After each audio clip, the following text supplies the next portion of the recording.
আসসালামু আলাইকুম রহমতুল্লাহ। সম্মানিত ভিউয়ার্স, আপনারা অনেকেই ভাবছেন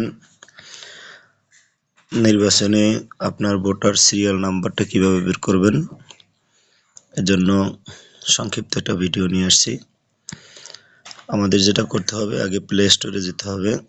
প্লে স্টোরে গেলে আমার যেহেতু ডাউনলোড করা, এই জন্য আপনারা সহজে দেখতে পারতেছেন।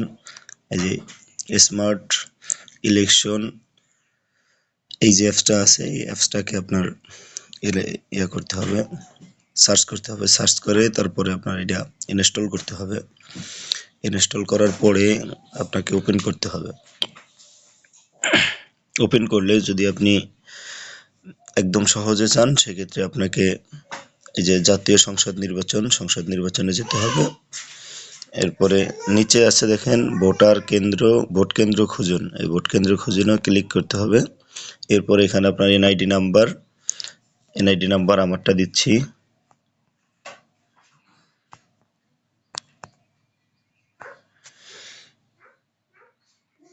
এরপরে জন্ম সনদ দিতে হবে, জন্ম তারিখটা আপনার এখানে দিতে হবে। জন্ম তারিখটা দেওয়ার জন্য আমরা অনেকেই বুঝি না, এই জন্য অনেক লিখতে হয়।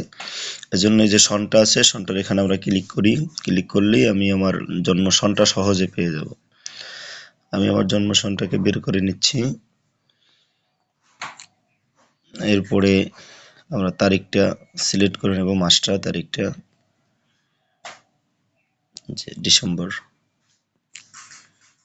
এরপরে আমরা ক্লিক করলেই সহজে চলে আসবে। সার্চ বাটনে ক্লিক করলে আমরা পেয়ে যাচ্ছি আমাদের সেই কাঙ্ক্ষিত যে ভোটার নাম্বার, সেই নাম্বারটা পাইলাম। এবং ভোটিং ক্রমিক নম্বর যেটা, যেমন আমার আছে 618, এটা আমি পেয়ে গেছি। এভাবে আমরা সহজে বের করতে পারবো। এরপরে অ্যাপসের মধ্যে অনেক তথ্য আছে, যদি আপনি চান তাহলে দেখতে পারেন। সেইগুলিতে যদি আপনি চান তাহলে যেতে পারেন। যেমন আছে আপনি ঢাকা, এরপরে আমি বরিশালের, এই জন্য বরিশাল বিভাগটা করলাম। বরিশাল বিভাগ করার সাথে সাথে আমার বরিশালের আসনগুলি চলে আসছে। হ্যাঁ, আমি চাইলেই যে কোনো তথ্য দেখতে পারি। এরপরে যদি অন্য জেলার হয়ে থাকেন তাহলে এখানে ক্লিক করে আপনার ওই জেলাটাকে এখানে করতে হবে, বরিশাল। এরপরে বা ঝালকাঠি হলে ঝালকাঠি, যেটাই হন। এরপরে তথ্য সম্পর্কে জানতে চাইলে, ভোটার সম্পর্কে জানতে চাইলে আপনি এই যে এখানে টোটাল ভোটারদের লিস্ট দেওয়া আছে, এবং ওনাদের সম্পর্কে যদি বিস্তারিত কিছু জানতে চান তাহলে বিস্তারিত দেখুন, ক্লিক করেন। আপনি পেয়ে যাবেন তার হলফনামায় কি আছে, আয়কর কি আছে, নির্বাচনী ব্যয় বা ব্যক্তিগত সম্পদের বিবরণ, সবকিছু এখানে দেওয়া আছে ইনশাআল্লাহ।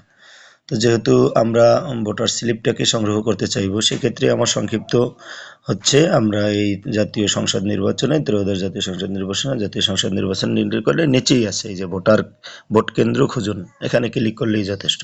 আসসালামু আলাইকুম।